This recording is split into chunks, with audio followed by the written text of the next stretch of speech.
Quand on néglige sa jeunesse, c'est dans le fond qu'on tombe en dépression et qu'on est incapable de préparer son avenir.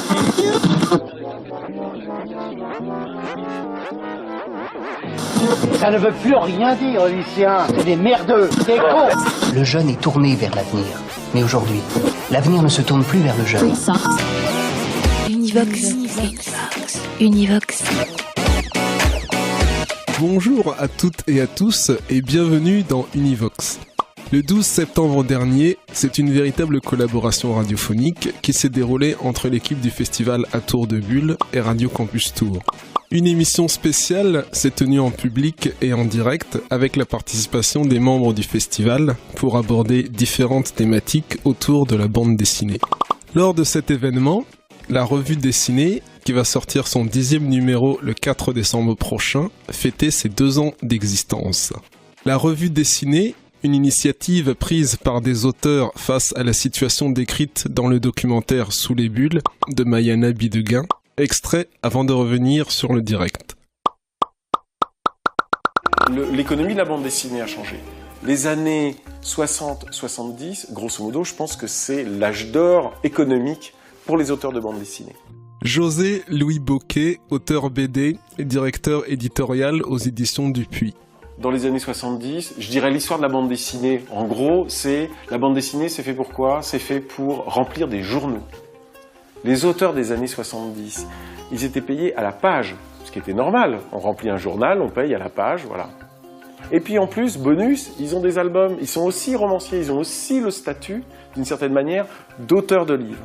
Les années 80, c'est la disparition, grosso modo, de la presse. Et c'est la mise en place d'un vrai nouveau système, je dirais même économique, mais aussi créatif, qui est que les auteurs de bande dessinée se mettent à réfléchir en termes d'albums, de livres, comme des romanciers.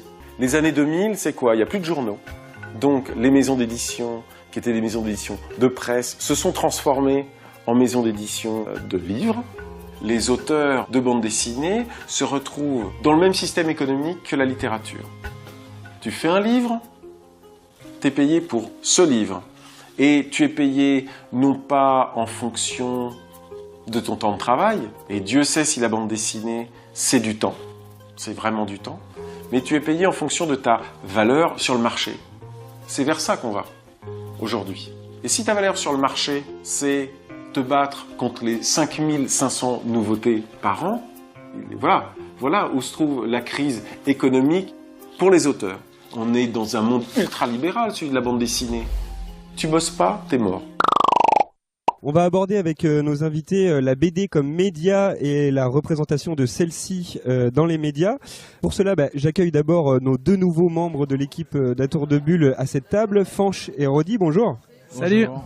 On va accueillir nos invités qui sont fraîchement arrivés. Oui, alors on a Hervé Canet, c'est ça ? Si je ne écorche pas votre nom. Non, c'est bien. Vous avez travaillé à l'ANR, c'est ça ? Ouais, vous êtes un critique de bande dessinée. Voilà, je suis notamment fondé l'association des critiques journalistes de bande dessinée en 94 à Angoulême, voilà. Entre autres. Ok. Et 2 auteurs, alors pour l'instant un auteur puisque Marion Montaigne est encore sur le festival, termine sa dédicace, et Chris qui nous a rejoint. On est hyper content d'accueillir Chris, le Brestois.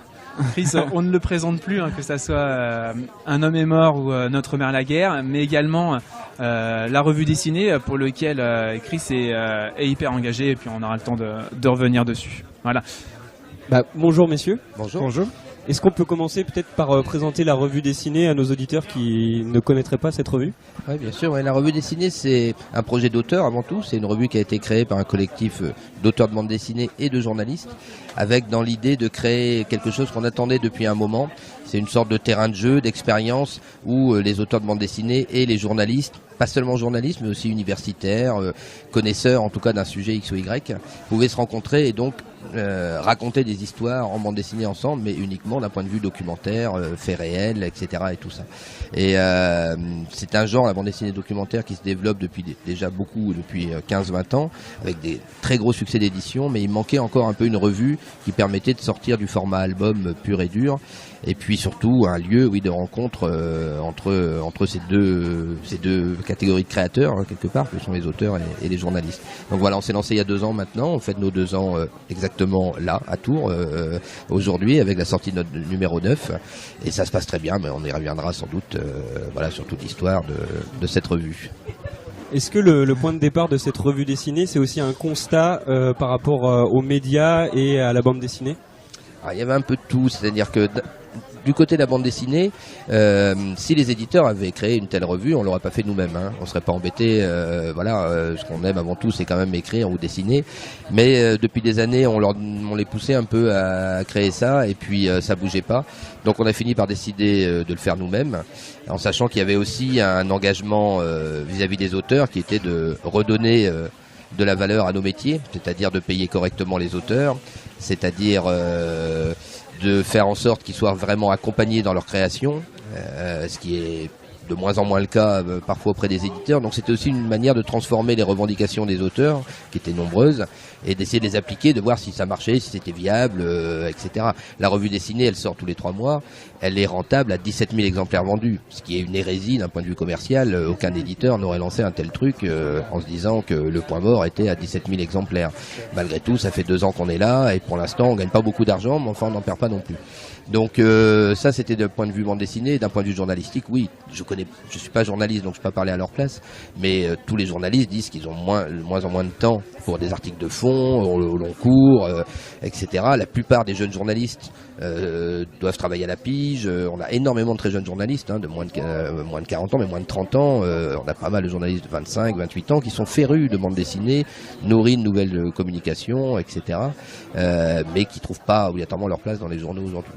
La question de temps, ça tombe bien que vous l'abordiez, parce que je voulais vous poser la question. Justement, vous avez fait le choix de prendre le temps de sortir une revue en faisant, et puis j'imagine que les dessins, ça prend du temps aussi.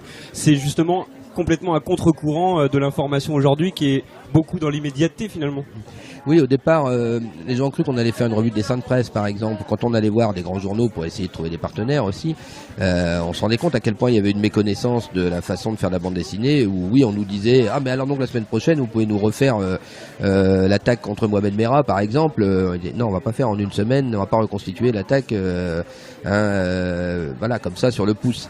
Au contraire, la bande dessinée, oui, ça prend un récit de 30-40 pages, ça va prendre 6 mois, sans même parler des fois des recherches préalables, etc. Donc, d'un point de vue technique, on est obligé de toute façon d'aller sur le fond et de prendre du temps pour le travail, ce qui est effectivement une autre façon à contre-courant de traiter l'information. On n'est pas précurseur là-dessus, Mediapart le fait, 21 le fait. Là où on est précurseur, on va dire, c'est de vraiment le formaliser uniquement, entièrement en bande dessinée et pour la bande dessinée. Un exemple simplement, quand Joe Sacco, qui est en gros le type qui a lancé ce journalisme de bande dessinée ou cette BD documentaire, Joe Sacco, quand il a sorti Goradze en 95, il a été 2 mois en Bosnie et il a mis 5 ans à faire son album. Parce qu'effectivement, alors ça fait 250 pages, mais il fallait pour lui aller au fond des choses, et ça se fait pas en un quart d'heure. Et effectivement, le problème de l'information zapping, que là, ces journalistes connaissent par cœur, et qui les pressure totalement, et qui les empêche. Aujourd'hui, écrire long, ça ne se fait plus. Je veux dire, y compris dans les journaux de province où moi j'ai travaillé, 80 lignes c'est le maximum, en 80 lignes vous ne dites rien, c'est clair. Et quand vous faites une page complète dans le Monde, les gens du Monde disent, les gens ne lisent plus. Alors effectivement, on est dans un moment où journalistiquement les choses deviennent très compliquées, où le zapping a pris la place de la réflexion, et où effectivement les grands reportages sont exclusivement aux presses l'apanage de la télévision. Donc il y a une espèce de décalage qui se fait entre la volonté journalistique de faire des choses et la capacité qu'ont les journalistes effectivement à donner, à voir, à écrire, etc., etc. Et l'arrivée du BD reportage, du BD documentaire, du BD journalisme, on l'appellera comme on voudra, effectivement, a apporté une sorte de souffle nouveau, de regard nouveau sur, y compris l'actualité. Et ça, c'est c'est extrêmement intéressant à constater. Finalement, dans les médias, on essaye toujours de faire du storytelling et pour appâter un peu le public. La BD sait le faire, ça. C'était intéressant parce que quand on a lancé l'idée de la revue, beaucoup de gens nous disaient mais vous allez alors faire que des récits réalistes, au dessin réaliste, tristes, enfin durs, etc. Et tout ça comme si on pouvait pas traiter l'information avec de l'humour et comme si on pouvait pas effectivement apporter des connaissances aux gens par d'autres biais. Alors là, on en a un des meilleurs représentants à cette table. C'est un enchaînement super en fait. C'est Marion Montaigne qui vient d'arriver parce que là, on est vraiment pile poil dans cette autre façon de faire du documentaire qui, par l'humour, vous amène malgré énormément de connaissances et touche un public extrêmement large. Ouais, alors Marion, donc merci d'être venu. Hein. Donc tu es l'auteur du blog Tu mourras moins bête, qui a été aussi édité en bande dessinée. Ce matin, tu as donné une conférence sur la vulgarisation scientifique dans la bande dessinée, et tu interviens aussi dans le cadre de la revue dessinée. Oui, tout à fait. Je suis une des premières, oui. Oui, c'est vrai. Dans les 2 premiers numéros. Deux premiers numéros. Donc, qu'est-ce que ça t'apporte de plus, justement Qu'est-ce que tu es venu chercher et qu'est-ce que ça t'apporte Qu'est-ce que je suis venu par chercher rapport à ton blog Eux sont venus. Ouais, pour le coup, les précurseurs, c'est plutôt nous qui sommes venus. Ouais. Voilà, ils sont venus à quota de fin. Non, je pense qu'ils aimaient bien mon travail, j'espère. Non, c'est parce que ils savaient que j'étais un peu tout terrain, que j'aime bien aussi sortir de l'atelier. Moi, dès qu'on me donne l'occasion de rencontrer des gens qui ont des choses à me raconter, et ça va me donner envie. Et ensuite, je vais avoir envie de le raconter en BD. Donc pour le coup, j'avais justement envie d'aller suivre j'habitais pas très loin du zoo qui est le plus vieux zoo de France, même quasiment d'Europe. Non, c'est le 2e plus vieux, qui est au Jardin des Plantes, la ménagerie. Et donc, je leur ai proposé d'aller suivre vraiment des gens au quotidien qui travaillent, les soigneurs, les vétérinaires, pour expliquer toute leur démarche. Mais moi, personnellement, j'aime bien les suivre, regarder ce qu'ils font, leur poser des questions idiotes. Oui, c'est vrai que ça permettait du coup de sortir ça, comme ça, j'ai bien sorti de mon atelier. Voilà, ça m'a changé. C'est pas les mêmes bestiaux qu'il y a dans mon atelier. Mais si, ouais, non, ça m'a pas trop dépaysé. On écoute Pino Dengio avec Che Idea et on revient dans quelques minutes pour parler BD et médias sur Radio Campus Tour.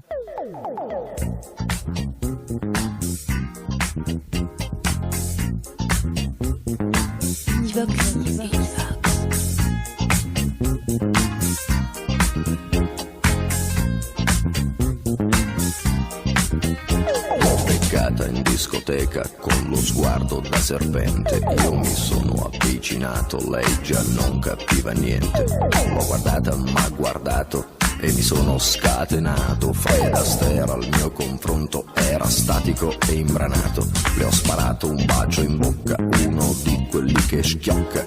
Sulla pista diavolata, lì per lì l'ho strapazzata, l'ho lanciata, riafferrata, senza fiato l'ho lasciata, tra le braccia m'è cascata, era cotta innamorata, per i fianchi l'ho bloccata e ne ho fatto marmellata.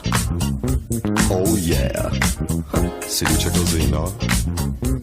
E poi, che idea? Quale idea? Non vedi che lei non ci sta? Che idea? Quale idea?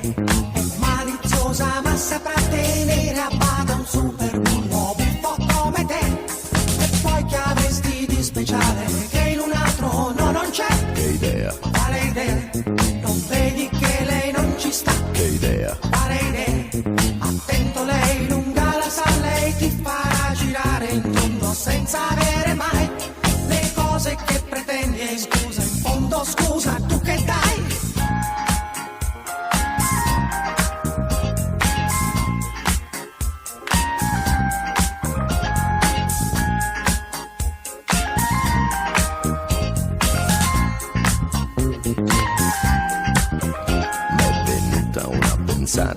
Nella tana l'ho portata, le ho versato un'aranciata, lei si è fatta una risata. Al mio whisky si è aggrappata e 5 litri si è scolata. Mi sembrava belle andata, m'ha baciato, l'ho baciata. A un tratto l'ho agganciata, dalle braccia m'è sgusciata. M'ha guardato, l'ho guardata, l'ho bloccata, carezzata sul visino sudifata. Ma sembrava una patata, l'ho acchiappata, l'ho frullata e ne ho fatto una frittata. Oh yeah, si dice così, no? E poi, che idea? Quale idea? Non vedi che lei non ci sta? Che idea? Quale idea? È maliziosa ma saprà tenere a bada un super bullo buffo come te. E poi che avresti di speciale che in un altro non c'è? Che idea? Quale idea? Non vedi che lei non ci sta? Che idea? Quale idea? Attento, lei lunga la sa, lei ti farà girare in tondo senza avere mai le cose che pretendi. In fondo scusa, in cambio tu che dai?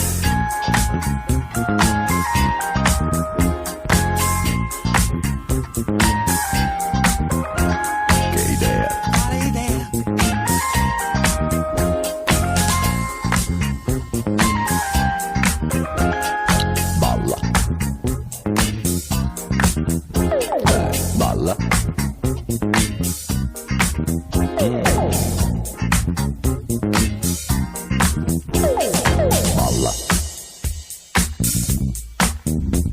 che idea, che idea, che idea.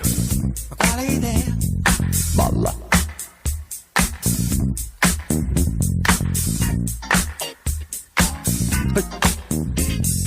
Balla. Quale idea?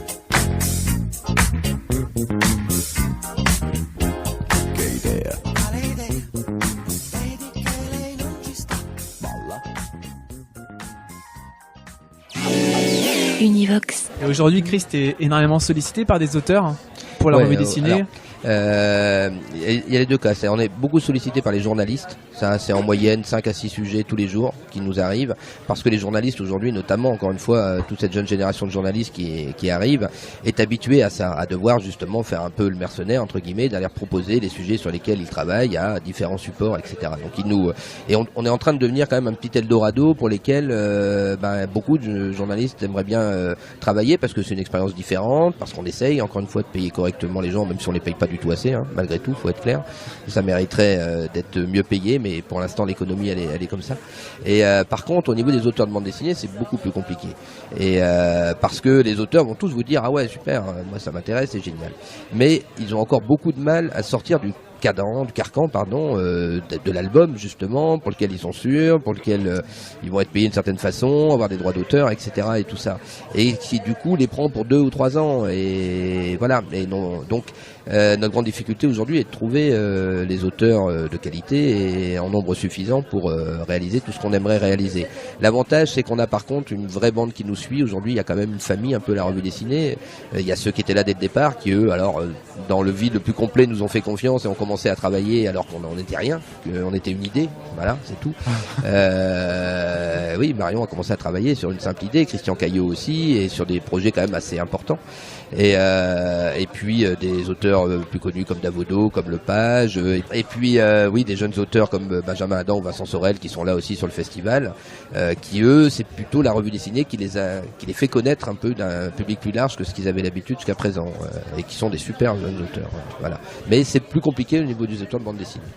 J'ai une question pour tous les trois. On est en 2015, on en est où de la BD dans les médias? Comment elle est représentée dans les médias? Je vais prendre des exemples que je connais.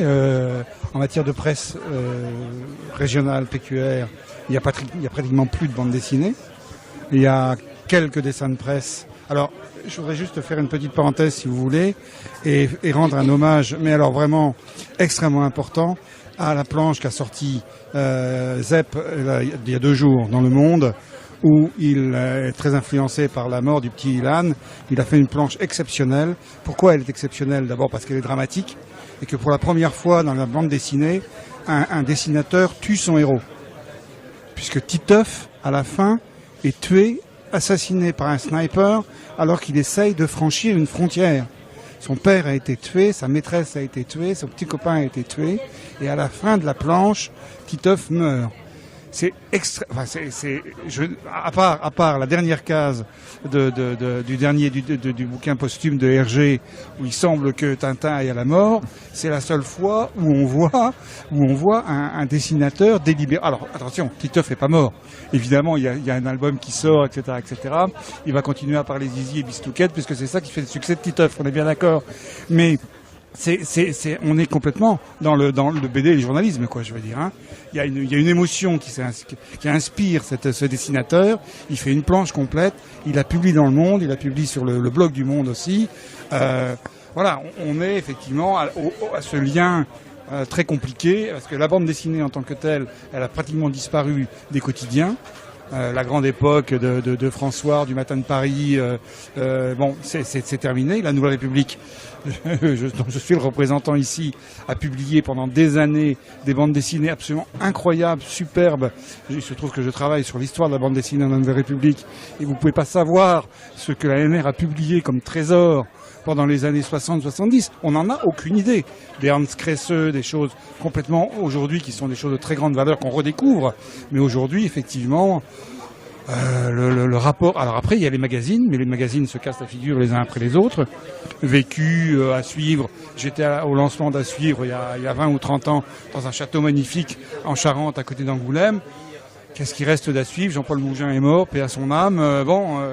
Les magazines de bande dessinée en tant que tels fonctionnent beaucoup moins bien. Je suppose d'ailleurs que les auteurs eux-mêmes se rendent compte de ce vide. Comment être publié aujourd'hui, quoi, hein, c'est un peu une question. En dehors de l'album, j'entends bien sûr. En plus, déjà hein. que la presse, c'est pas la fête, alors non, absolument. Correctement. En ayant beaucoup d'ambition malgré tout. Je pense que justement, quand on a décidé de faire la revue, il y avait tout ce que vient de décrire Hervé, qui évidemment, on nous disait, mais les amis, bon courage. Et malgré tout, on s'était dit dès le départ, de toute façon,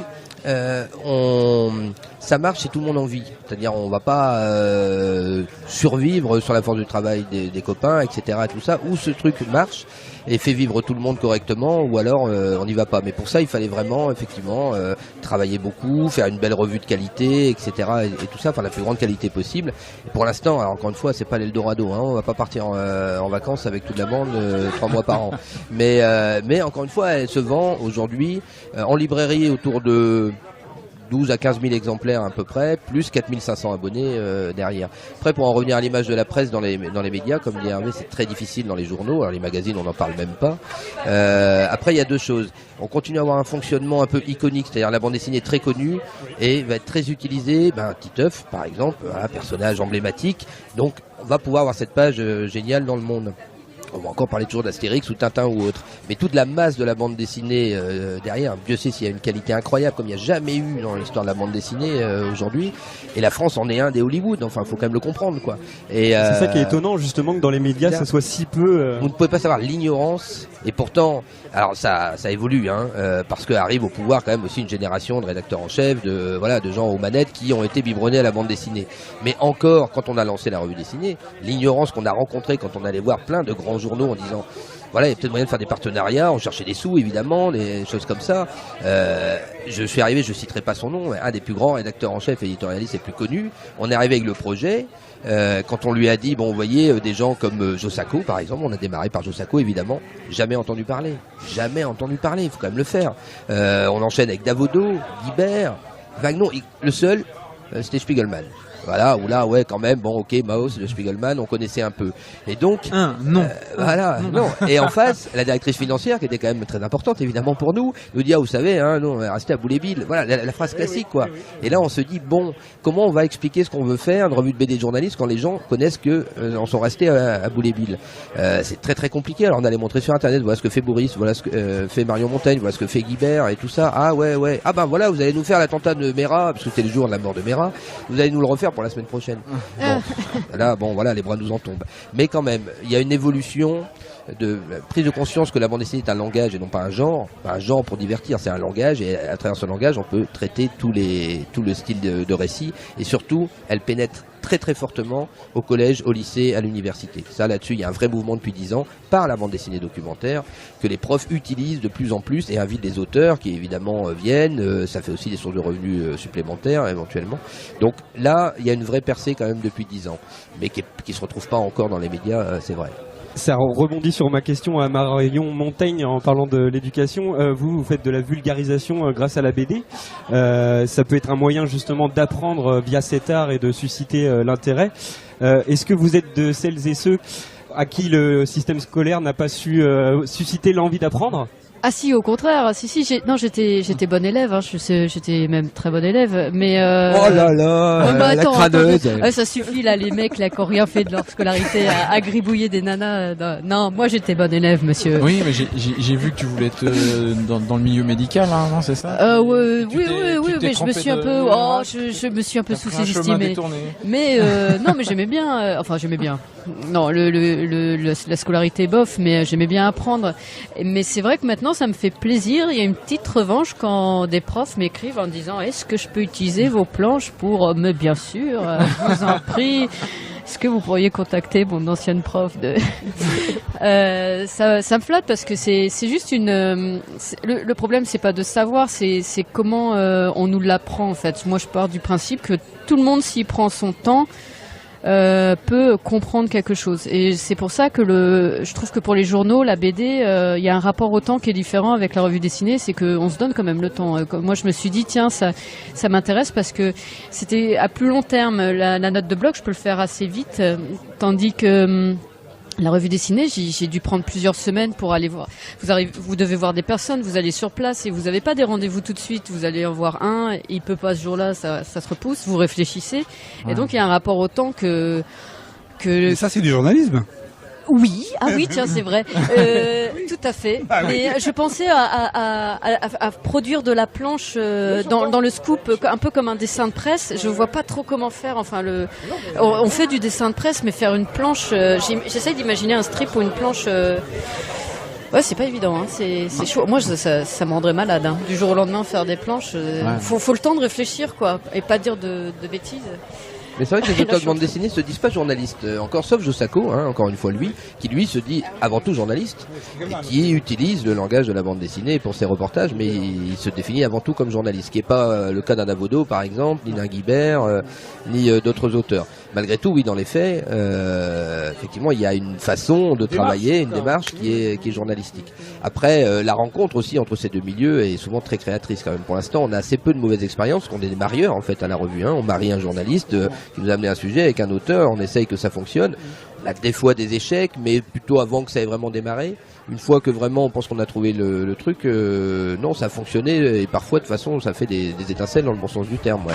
Il y a 5 livres aujourd'hui qui sortent en librairie, enfin pas aujourd'hui même, mais depuis la sortie de la revue dessinée, qui sont directement issus de la revue dessinée. Donc on en revient à la revue d'abord, et ensuite peut-être un album. Juste un petit contrepoint historique. En 1949, il y a un gars d'origine italienne qui s'appelle Aluderzo qui cherche du boulot. Il va à France Dimanche, il n'y a pas de photographe encore à l'époque parce qu'il y a des appareils photo, mais il n'y a pas assez de photographes. Et Aluderzo va commencer sa carrière de dessinateur en allant sur le terrain faire les faits divers en direct live. Il n'y a pas de photographe, on demande à Uderzo, qui a un trait extraordinaire, de dessiner l'incendie ou le meurtre des machins. Et si vous trouvez aujourd'hui des planches de France Soir de 1949, elle va valoir une véritable fortune pour les collectionneurs, signé Uderzo. On va devoir vous laisser par manque de temps, puisqu'en plus il y a la conférence qui arrive dans quelques minutes. La conférence s'appelle Bilan et perspectives. Est-ce qu'on peut en avoir un extrait des perspectives pour que ce soit bon. Le bilan, je vous l'ai dit, on ne perd pas d'argent et on en gagne un tout petit peu. Et la revue a trouvé son rythme de croisière autour de 15 000 ventes à peu près, 4 500 abonnés. On espère qu'on va continuer à progresser. Mais surtout, on va décliner le concept de la revue dessinée pour la jeunesse. Et je vais vous dire pour la première fois le nom en direct, puisque on l'a décidé il y a 2 jours. Donc elle s'appellera Topo. Et donc c'est la revue dessinée, mais pour un public plus jeune. Et elle sera pas trimestrielle, elle sera bimestrielle. Et donc elle sera un petit peu moins épaisse, mais elle fera 150 pages, 160 pages à peu près, pour un public jeunesse. Et c'est 2 jeunes femmes qui vont assurer la rédaction en chef, et qui à la fois viennent l'une du milieu journalistique plutôt, et l'autre de la bande dessinée en l'occurrence. Alors ça on annoncera un peu plus en détail bientôt, et ça devrait sortir à la rentrée 2016 si tout va bien. Ouais, merci beaucoup. Merci. Univox. Cette émission Univox, concoctée par Radio Campus Tours et consacrée à la bande dessinée, a été enregistrée à l'occasion de la 11e édition du festival à Tour de Bulle. On vous souhaite une excellente soirée sur les ondes des Radio Campus. Ciao. Univox.